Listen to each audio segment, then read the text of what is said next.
하겠습니다. 누가복음 19장 45절 46절 말씀 우리 함께 한 목소리로 읽도록 하겠습니다. 함께 읽겠습니다. 시작. 예수께서 성전에 들어가셔서 많은 사람들을 내쫓으시며 그들에게 말씀하셨다. 성경에 기록하기를 내 집은 기도하는 집이 될 것이다 하였다. 그런데 너희는 그것을 강도들의 소유로 만들어 버렸다. 아멘.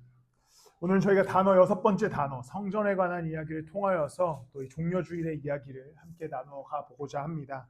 오늘은 원래 종려주일입니다. 종려주일은 익숙하시겠지만 보통 이렇게 종려나무 깔고 호산나 외치는 것에 대해서 생각하고 나누는 시간을 갖습니다. 성전에 입성하시던 날, 예수님께서 예루살렘에 입성하시던 날 많은 무리가 나와서 종려나무를 깔고 이제 호산나를 외쳤고, 오늘 제가 나누고 싶은 이야기는 이제 그 다음 장면, 예수님께서 성전에 들어가셔서 가장 먼저 하신 성전 척결 사건이라고 불리는 성전을 깨끗게 하신 사건을 통하여서 성전을 중심으로 함께 말씀을 나눠보고자 합니다. 성경을 읽는 데 있어서, 우리가 신앙생활을 하는 데 있어서 성전이라고 하는 것은 굉장히 중요한 주제입니다. 우리가 신앙생활에 어떻게 보면 하나의 모티브로 삼고 묵상할 수 있을 만큼 우리는 성전에 관한 이야기를 조금 주의하여서 읽어나갈 수 있어야 됩니다. 먼저 구약을 읽을 때에 출애굽하여서 이스라엘 백성들이 광야 가운데 성전을 짓진 않지만 성막을 만들게 됩니다. 그래서 그곳에서 하나님을 예배하고 제사하는 그러한 시간들을 갖게 되는 것이죠. 그리고 나서 이제 이스라엘 백성들이 가나안 땅으로 들어가게 됩니다. 이미 성경 배경을 저와 함께 하신 분들은 이 정도는 다 아셔야 되지 않습니까? 그죠? 다 설명하실 수 있잖아요. 저 대신 강의도 하실 수 있고. 네. 가나안 땅으로 들어가서 이제 첫 번째 왕이 누구죠? 네, 사울. 그다음 사울 다음 누구? 다윗. 그다음 네, 솔로몬. 이게 어떤 왕조? 최근에 들은 소영 선생님 제업이 대답해야 되는 거예요. 가장 최근에 들었는데 통일왕조. 통일왕조 시대가 사울, 다윗, 솔로몬까지 이어집니다. 그리고 솔로몬 때에 성전을 건설하게 되죠. 성전을 건설하는 이야기는 굉장히 중요합니다. 왜냐하면 하나님께서 계획하셔서 솔로몬을 통해 성전을 지어나가기 때문입니다. 그런데 북이스라엘이 아수르에 의해서 멸망하고 남유다가 바벨론에 의해서 멸망한 다음에 성전이 완전히 무너지게 됩니다. 그리고 이스라엘 백성들이 포로로 끌려갔다가 70년 정도가 흐른 이후에 그들이 다시 예루살렘으로 돌아와서 성전을 재건하게 됩니다. 그때 나오는 인물들이 누가 있을까요? 제가 다시 대답하겠습니다. 학개, 느헤미야, 스룹바벨 이런 사람들이 돌아와서 성전을 재건하기 시작하죠. 그러면서 이스라엘 백성들은 이것을 우리가 스룹바벨의 성전이다라고 부르는데, 이스라엘 백성들은 나라가 무너졌을 때 성전이 무너진 것에 대해서 슬퍼하고 나라를 다시 귀환하여서 포로 길을 청산하고 예루살렘으로 돌아올 때 성전을 재건하는 이야기로 성경의 이야기가 흘러가게 됩니다. 그리고 나서 이제 예수님 시대가 되게 되죠. 그리스도께서 이제 이 땅 가운데 오셔서 성전에 들어가셔서 성전을 오늘 본문에 보면 이렇게 하십니다. 장사하는 사람들을 내쫓으시며 그들에게 말씀하셨다. 성경에 기록하기를 내 집은 기도하는 집이 될 것이다 하였다. 그런데 너희는 그것을 강도들의 소굴로 만들어버렸다. 여전히 스룹바벨의 성전을 유지하고 있었던 이스라엘 백성들은 그 가운데에서 그들이 제사에 대한 오해와 오류로 인하여서 그 앞에서 장사하고 있었습니다. 그리고 예수님께서 그것을 뒤엎으시면서 이 집은 기도하는 집이다라고 말씀하시죠. 이 본문을 똑같이 요한복음에서 보면 예수님께서 이 성전을 깨끗게 하신 다음에 2장 19절에 이렇게 말씀합니다. 예수께서 그들에게 말씀하셨다. 이 성전을 허물어라. 그러면 내가 사흘 만에 다시 세우겠다. 예수님께서 요한복음에서도 성전을 깨끗게 하신 다음에 말씀하시기를 이 성전이 허물어지고 3일 만에 내가 다시 세우겠다라고 말씀하시죠. 그런데 이 성전은 실제로 허물어집니다. 언제 허물어지냐면 AD 70년에 로마에 의해서 완전히 허물어지게 됩니다. 그런데 3일 만에 성전이 재건되지 않아요. 3일 만에 실제 물리적인 성전이 재건되지 않습니다. 그런데 예수 그리스도께서 이 말씀을 하신 이유는 이제 그리스도께서 이 땅 가운데 오셔서 십자가에 달려 죽으시고 부활하신 사건으로 말미암아 우리의 성전의 위치가 바뀌게 됩니다. 이제 우리가 너무나 익숙히 알고 있는 성경 말씀을 함께 보도록 하겠습니다. 고린도전서 3장 16절 말씀입니다. 함께 읽도록 하겠습니다. 시작. 여러분은 하나님의 성전입니다. 하나님의 성경이 여러분 안에 거하신다는 것을 알지 못합니다. 이제 예수 그리스도께서 이 땅 가운데 오셔서 십자가에 달리실 때에 휘장을 가르시고 성막과 성전의 역할을 완전히 없애신 다음에 사흘 만에 이 성전을 다시 세우겠다라고 하심에는 그가 죽으시고 부활하셔서 이제 그리스도를 믿는 모든 자들의 인생, 모든 삶을 성전으로 만드셔서 그 안에서 예배하게 하시고 하나님의 임재를 경험하게 하시기 위해서 이제 우리를 성전으로 삼아 주십니다. 그렇기 때문에 이제 우리가 성경을 읽어 나가기가 너무 쉬워지는 거죠. 왜 쉬워집니까? 이제 레위기 말씀을 보면서 어떤 은혜가 있겠습니까? 내가 성전된 것을 생각하면서 말씀을 읽어 나가면 그 안에 은혜가 있습니다.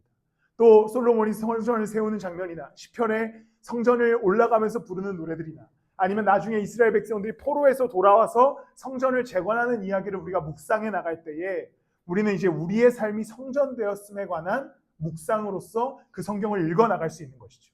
그런 것이 있으려면 성경을 읽어야 됩니다. 지금 넘어가도록 하고요.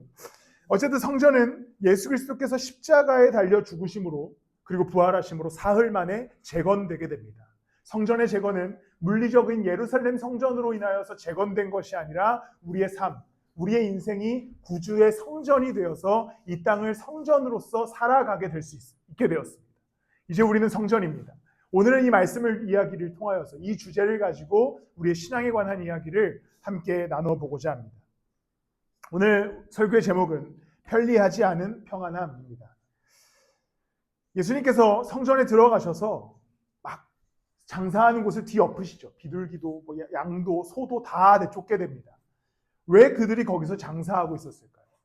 어떤 상업적인 거래 목적이었을까요? 뭐 돈을 버는 사람들은 분명히 있었겠지만 원래는 이 재물이라고 하는 것은 우리가 과거에 벌써 몇 주 됐기 때문에 여러분들에게는 먼 과거죠.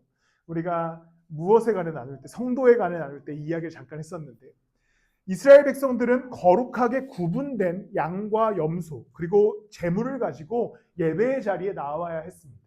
그런데 이스라엘 백성들이 어느 순간부터 이게 귀찮아지기 시작한 거죠. 왜냐하면 양을 준비해야 되고 염소도 준비해야 되고 곡식도 준비해야 되고 뭐 비둘기도 준비해야 되고 이것저것 다 준비해야 되니까 이들에게는 이제 귀찮음이 찾아옵니다.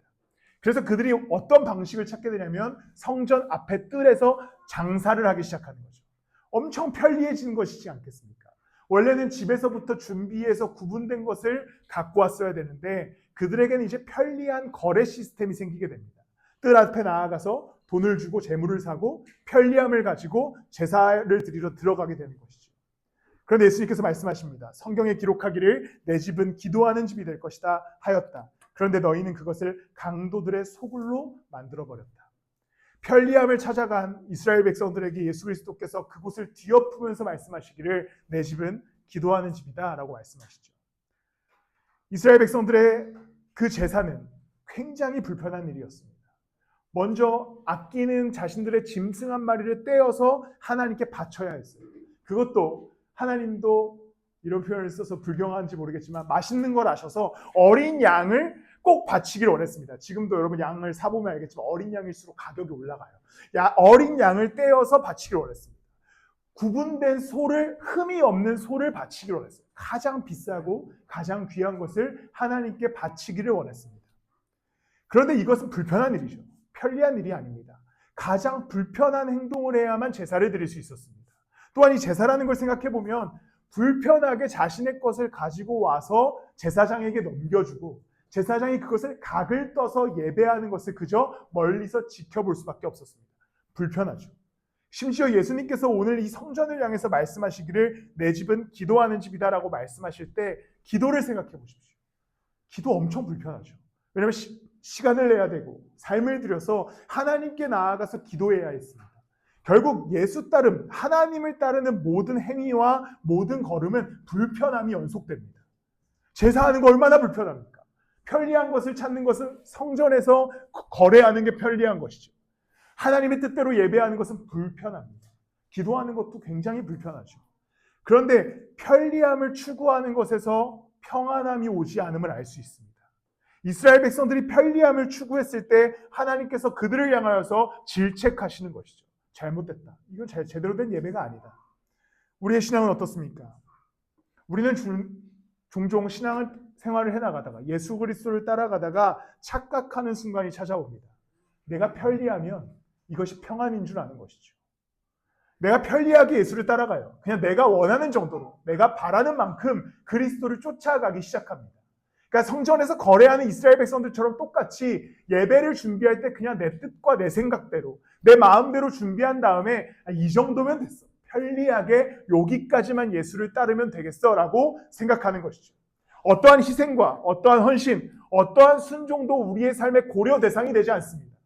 잘 생각해보면 우리가 예수 그리스도를 따라가는 데 있어서 항상 고려 대상이 되는 것은 나의 편리함입니다.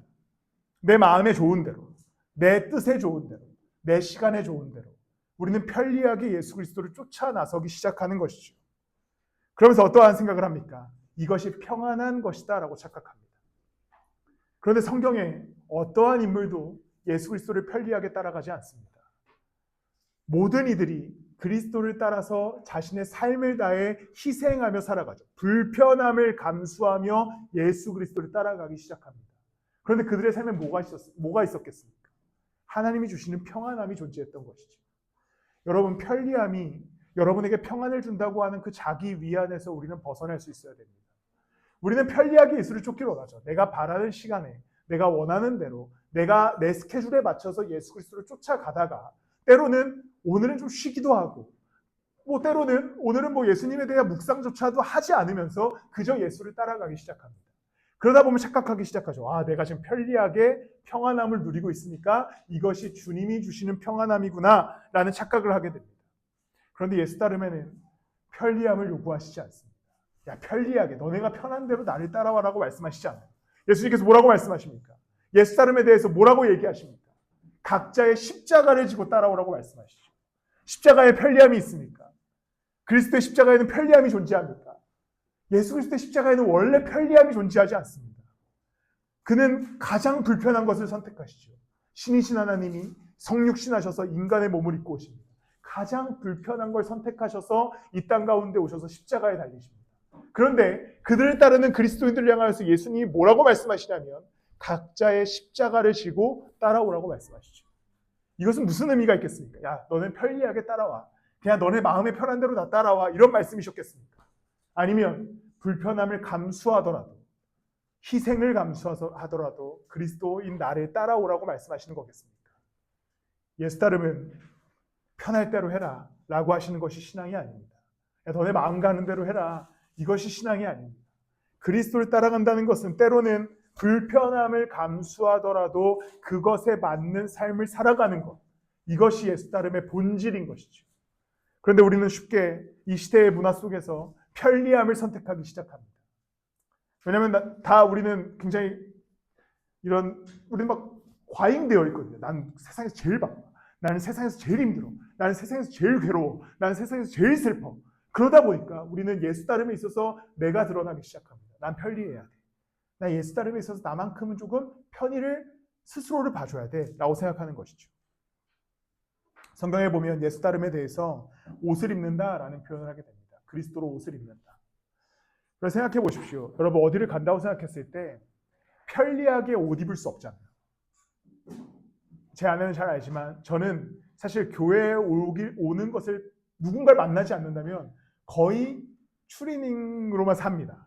그리고 그것을 입고 잤다가 그것을 입고 또 깨었다가 잠옷이라는 건 존재하지 않아요. 그냥 고무줄 바지 입고 잤다가 고무줄 바지 입고 일어나서 활동하다가 조금 나갔다 오면 세탁하고 다시 고무줄 바지 입고. 저희 딸들이 기겁해요. 아빠 이거 어제 입었던 거 아니야?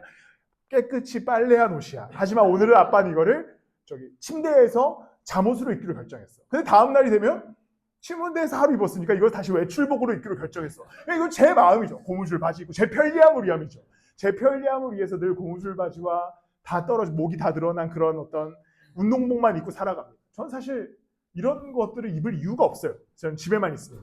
근데 왜 제가 만약에 그런 추닝 바지와 그런 옷을 입고 별 차이가 없을 수 있습니다. 교회에서 그냥 여러분들이 보기에는 그냥 그거나 이렇게 생각할 수도 있지만 제가 느끼기에는 그런 편한 옷을 입고 이곳에 온다고 생각해 보십시오. 사실 약간의 예의의 문제가 있지 않겠습니까? 불편하지 않겠습니까? 옷을 우리가 왜 갖춰 입습니까? 여러분들 이제 속으로 갖춰 입는데 저 정도면 좀 심각하다 이런 생각을 할 수 있겠지만 제 나름에는 아주 가장 심각하게 갖춰 입은 겁니다. 어쨌든 우리가 왜 갖춰 입습니까? 불편함을 감수하더라도 넥타이를 매고 셔츠를 입고 자켓을 입는 이유는 우리가 예의를 갖추기 위함이죠. 그런 거잖아요. 아마도 최근에 이제 결혼을 한 은서는 드레스를 입었습니다. 결혼을 하면 보통 드레스를 다 입으니까 드레스만큼 불편한 옷이 어디 있습니까? 뭐 어떤 분들은 이제 드레스 입는 걸 뭐 행복해하실 수도 있는데 사실 드레스만큼 불편한 옷은 없을 겁니다. 누가 도와주지 않으면 제대로 거였지도 못하죠. 근데 왜 입습니까? 결혼식에는 드레스를 입어야 되니까요. 불편함을 감수하더라도 드레스를 입어야 되는 것이 예의와 우리는 어떤 그런 문화이기 때문입니다. 우리는 예수 따름에 관해서 그리스도로 옷 입는다라는 표현을 하게 됩니다. 거기에 어떤 의미가 담겨 있겠습니까? 내가 하고자 하는 대로, 내가 입고자 하는 대로 옷을 입으라는 얘기가 아닙니다. 그리스도께서 우리에게 원하시고 요구하시는 대로 우리의 옷을 입어 나가라는 것이죠. 때로는 거기엔 불편함이 존재할 수 있겠죠. 때로는 추리닝을 벗고 벨트를 매야 되는 굉장히 큰 불편함이 존재할 수도 있습니다. 우리에게는 어쩌면 구분된 옷을 입어야 되는 삶의 헌신이 필요할 수도 있습니다. 희생과 순종을 동반하게 하실 수도 있죠. 그러나 편리함은 평안함을 가져다 주지 않지만 우리가 불편을 감수하고 예수 그리스도를 따르기 시작할 때 거기에는 그리스도가 주시는 평안함을 누리게 될 줄을 믿습니다. 왜냐하면 예수 그리스도의 십자가는 결과적으로 어디를 향해 갑니까? 죽으시고 부활하시는 부활의 능력으로 향해 가죠.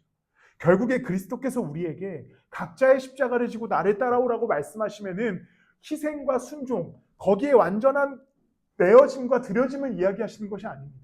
십자가의 길의 결과는 무엇입니까? 부활의 능력이죠.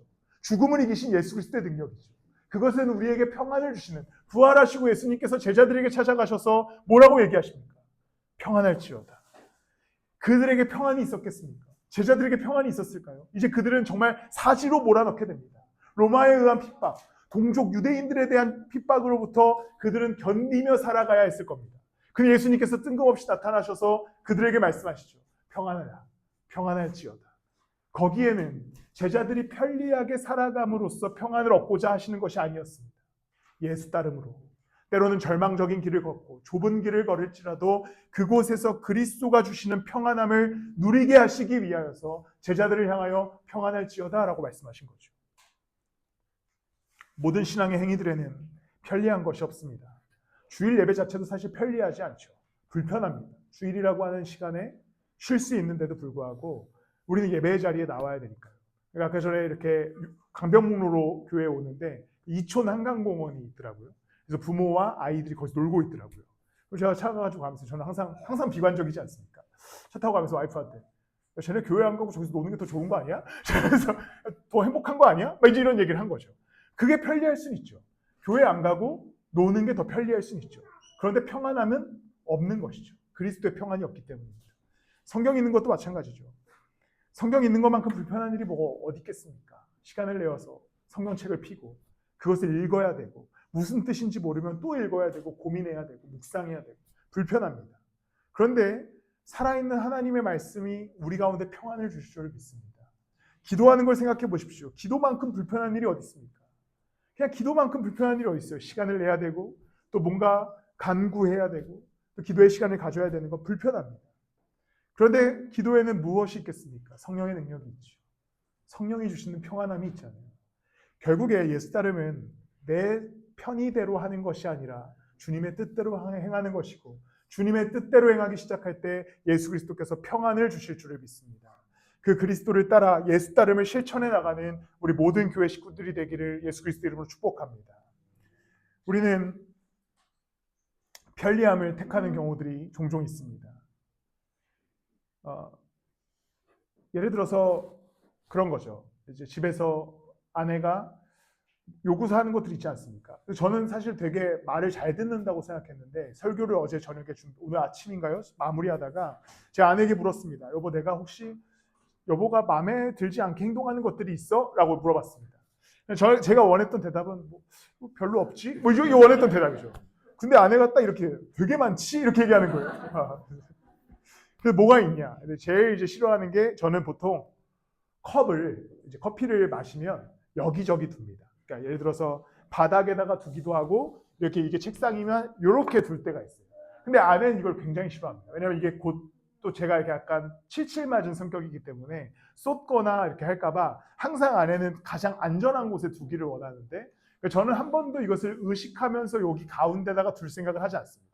발 밑에다가도 두고 뭐 이렇게 소파 옆에 틀에다가도 두고 하는 거죠. 그러니까 아내가 항상 이제 가운데다 둬라 하면 불편하죠. 왜냐면 나는 내 편의대로 하고 싶은데 이걸 시키는 게 불편하죠.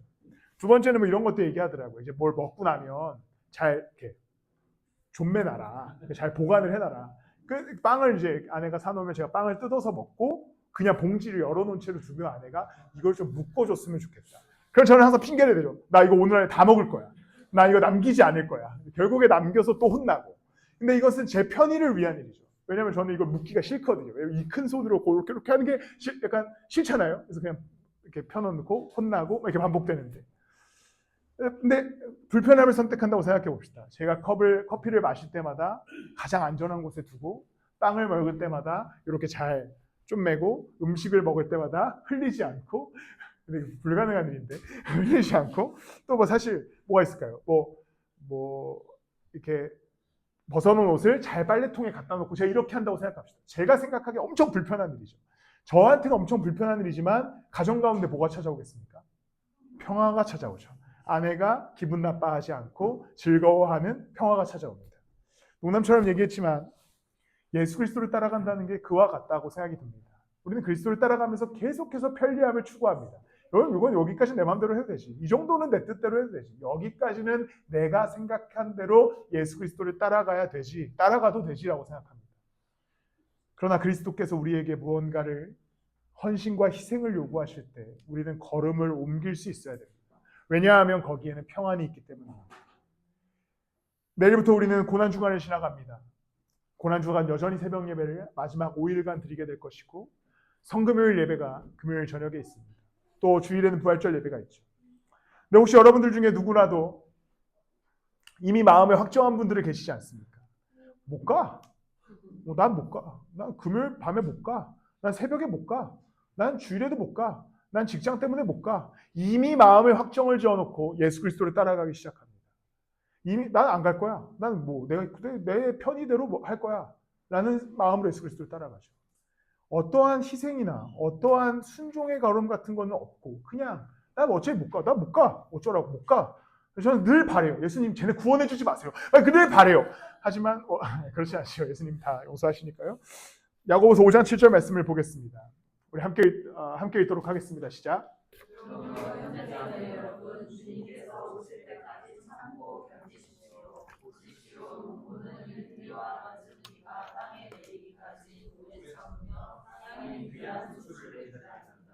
야고보서 5장 7절 말씀에 보면 농부에 관한 이야기를 하면서 주님께서 오실 때까지 참고 견디라는 말씀과 함께 농부는 비가 내릴 때까지 오래 참으며 땅의 귀한 소출을 기다린다고 얘기합니다. 농부의 삶을 생각해 보십시오. 농부는 편의대로 할 수 없습니다. 최선을 다해서 밭을 일구고 농작물이 자라기까지 애써야 됩니다. 그리고 주님이 비가 내릴 때에 그 농작물을 걷어들일 수 있는 것이죠. 그런데 이어서 5장 8절에 이렇게 말씀합니다. 우리 함께 읽을까요? 시작. 여러분도 참으시오. 마음을 굳게 하십시오. 주님께서 오실 때가 가깝습니다. 이제 그와 같이 성도들에게도 말씀하기를 너네도 똑같이 참아라. 마음을 굳세게 해라. 주님이 오실 때가 가깝다라고 말씀합니다. 예수 그리스도께서 우리에게 요구하시는 것은 편리한 대로 편의대로 예수 따르라고 하시는 것이 아닙니다. 때로는 농부가 소출을 기다리듯 인내하며 그리고 애쓰며 예수를 따르라고 말씀하는 것이죠. 편리함과 평안함은 완전히 다른 개념입니다. 편리함은 나로부터 시작되죠. 내가 편의대로 예수를 따르기 원하는 것이 편리함이라면 평안함은 무엇이겠습니까? 주님께서 주시는 은혜이자 선물인 것입니다. 주님께서 우리를 평안히 하시기에 우리는 그리스도를 온전히 따라 나갈 수 있는 것입니다. 저는 개인적으로 여러분들이 교회에 못 온다고 할 때 그러면 안 돼. 들어보신 분 있습니까? 한 명도 없으시죠? 저는 원래 그런 말을 못합니다. 저는 사실 이렇게 설교 때만 얘기하고 내려가면 못하죠. 아예 못해요. 오늘 운전해서 오는 길에 이제 예송이 전화가 왔습니다. 사랑이가 아프다 그러면 제 마음도 아파요. 근데 다행히 사랑이가 아픈 게 아니라 이삭이 아프대요. 저 듣고 있을 텐데. 그럼 제가 제 속에는 어떤 마음이 드냐면 이삭아, 네 몸은 아프면 안 돼. 왜냐면 아시잖아요. 절대 아파서는 안 된 몸매를 갖고 있지 않습니까? 이삭아, 너 그냥 교회 올 수 있어. 그 정도 몸을 가지면 감기 걸려도 교회 올 수 있어 라는 마음이 들지만 전화로 이제 예송이 이삭이 뭐 열이 많이 나서 못 올 것 같아요. 당연히 그렇게 얘기하죠. 괜찮아, 쉬어야지. 근데 이것이 진심이 아닌 것이 아닙니다. 진심입니다. 뭐 일 때문에 교회 못 가게 됐어요. 당연히 제가 막 예를 들어서 일 때문에 교회 못 가게 됐어요. 야, 직장 관둬. 이렇게 하지 않잖아요. 제가 오늘 너무 힘들어서 못 가게 됐어요. 당연히 힘들면 못 올 수 있죠. 그런데 우리가 어떠한 마음을 가져야 되냐면 못 오는 게 중요한 게 아닙니다. 못 왔을 때에 혹은 예수 따름에 약간의 실패를 경험했을 때에 그 이후가 중요한 것이죠. 예를 들어 내가 주일에 일 때문에 못 왔어요. 일을 절대 뺄 수가 없는 상황이에요. 그런데 일주일 동안 우리가 예배를 드릴 수 있는 기회가 얼마나 많습니까? 새벽부터 온라인에 있는 수많은 교회들, 주일에 드려지고 있는 오전 예배와 저녁 예배, 우리 교회 말고요, 다른 교회들 얼마나 많습니까? 주님, 제가 이번 주에는 바빠서 예배 갈 수 없습니다. 우리 예배 못 와도 몸부림치면 예배 드릴 수 있는 공간들을 발견할 수 있겠죠. 온라인 예배든 혹은 다른 교회 예배든 수없이, 아니면 평일에 하루를 빼서 어느 교회에 가더라도 금요철에 하는 예배 교회들이 얼마나 많습니까? 수요일에 우리 교회도 예배 드리잖아요. 주님, 제가 딱 주일 1시랑 수요일 7시 30분에 시간이 안 돼요. 그럼 우리 교회 안 와도 돼요. 다른 교회 가서 예수님을 예배하는 몸부림이 있어야죠. 그 정도 마음은 있어야죠. 그것이 없다면 그때 문제가 생기는 겁니다. 바빠서 교회 못 올 수 있고 아파서 교회 못 올 수 있죠. 일이 있어서 공동체와 함께 못할 수 있고 여러 가지 사정으로 인하여서 교회를 우리가 잠시 떠날 수도 있습니다. 그런데 그 문제가 아니라 마음에 그리스도를 향한 마음이 없어서 그냥 한번 예배 빠지면서 오케이, 편의대로 나는 오늘 빠지고 다음 주엔 갈 수 있으니까 그런 식으로 편의대로 예수를 따르고 있다면 거기에는 문제가 생깁니다. 예수님은 편의대로 믿는 분이 아니거든요. 내가 만약에 주일에 못 오게 됐어요. 내가 지금 아파요. 그럼 어떻게 해야겠습니까? 어떻게든 몸부림을 쳐서 주중에 예배를 찾고 혹은 온라인으로라도 예배를 드릴 수 있어야겠죠. 지금 수많은 거장들이 저 말고요, 온라인에다가 예배를 쏟아놓고 있잖아요. 그거 참여하면 되잖아요. 그런데 우리는 그게 없는 거죠. 그러니까 편의대로 신앙생활하는 겁니다. 나 오늘은 못 가. 다음 주에 가면 되지. 제가 늘 얘기하지만 그 사이에 예수님이 오셨으면 좋겠습니다. 여러분, 우리는 편의대로 신앙생활하는 것이 아닙니다. 편하지 않더라도 몸부림치며 애쓰며 예수를 따르기 시작할 때 거기에 그리스도께서 우리에게 주시는 놀라운 평화가 있을 줄을 믿습니다. 여러분들이 직장 때문에 바쁘고 지쳐서 주일 예배는 못 드렸더라도 주중에 단 한 번이라도 예수 그리스도를 묵상하며 삶의 자리에서 예배를 회복하기 시작할 때 거기에서 주님께서 주시는 은혜와 평안이 있을 줄을 믿습니다. 내가 지금 몸이 아파서 비록 오늘 예배는 참석하지 못했더라도 마음에 그리스도를 향한 사랑을 가지고 내가 갈 수 있는 곳에 가서 예배하고 그리스도를 찬양하기 시작할 때 거기에 우리를 향한 회복이 있을 줄을 믿습니다. 예수 그리스도를 향한 여러분들의 몸부림과 애씀이 회복되기를 소망합니다. 그냥 편의대로 넘겨버리는 신앙이 아니라 평안을 찾기 위해 간구하는 신앙이 되시길 축복합니다. 여러분, 누구도 편리함으로 신앙생활을 할 수 있습니다. 편의대로 예수를 따를 수 있죠. 그러나 그 안에 그리스도를 향한 몸부림이 있어야만 주님께서 주시는 평안함을 회복하게 될 줄을 믿습니다. 시편 132편입니다. 이 시는 성전에 관한 시인데요. 우리 함께 이 말씀을 읽도록 하겠습니다. 시작. 이곳은 영원히 내가 쉴고 이곳을 내가 원하니 나는 거기에 살린다. 이 성읍의 먹거리를 가득 채워주고 이 성읍에 가는 사람들에게 먹거리를 넉넉하게 주리라. 하나님께서 성전을 향하여서 말씀하시기를 이 성전은 내가 영원히 쉴 곳이고 이 성전을 내가 원한다. 나는 이 성전에 살겠다. 이 성전에 먹을거리를 가득 채워주고 가난한 사람들에게 먹거리를 넉넉하게 해주겠다. 이제 우리의 삶이 성전되었으므로 이 말씀을 묵상해 나가기를 소망합니다. 우리가 성전되어서 몸부림치며 애쓰며 작은 헌신과 희생으로 예수 그리스도를 따라가기 시작할 때에 우리의 성전에 그리스도가 임재하셔서 그리스도가 우리를 먹이시고 은혜를 부어주실 줄을 믿습니다. 여러분들의 신앙생활 가운데 혹시 편의와 편리함을 찾고 있다면 이제 거기서 탈출하시기를 소망합니다. 때로는 약간의 불편함과 약간의 희생, 몸부림과 애씀이 있을지라도 예수를 따라가기 시작할 때 이 성전 안에 거하시는 그리스도께서, 이 성읍에 거하기를 원하시는 그리스도께서 우리에게 놀라운 희망과 평안, 먹이심을 허락하여 주실 줄을 믿습니다. 말씀을 마무리하겠습니다. 예수 그리스도의 십자가를 묵상해 본다면 아까도 이야기했지만 그는 어떠한 편리함을 찾지 않습니다. 인간의 몸을 입고 오시죠. 불편한 길을 선택합니다. 신의 권리를 포기하고 인간의 그 누추함을 선택합니다. 가장 불편한 길을 걷죠. 수많은 사람들에게 모욕당하고 비난당합니다. 사는 내내 바리새인들과 논쟁하고 논쟁 속에서 죽을 뻔도 하고 도망도 다니게 됩니다. 그가 십자가에 달릴 때 어떠셨습니까? 굳이 안 찔려도 안 맞아도 되는 채찍도 받고 또 죽으면서 모든 피와 모든 물을 쏟아버리시죠. 가장 큰 고통을 경험하십니다. 편리하게 구원하지 않으시죠. 그는 편리함으로 우리를 구원하시지 않습니다. 가장 큰 불편함을 하나님으로서 선택하시게 됩니다. 왜냐하면 이 땅을 살아가는 이들을, 고난과 고통 속에 살아가는 이들을 구원하여 주시기 위함입니다. 우리가 동일하게 예수 그리스도의 십자가를 따라 그 십자가를 짊어지고 불편함을 선택하며 예수를 쫓기 시작할 때 결국에 죽음을 이기신 그리스도의 부활의 능력이 우리의 삶 가운데, 우리의 인생 가운데 가득하게 될 줄을 믿습니다. 그 성령의 능력으로 삶의 걸음을 옮겨가시는 저와 여러분들이 되시길 축복합니다. 이 시간 먼저 기도하실 때에 우리 이렇게 기도했으면 좋겠습니다. 주님,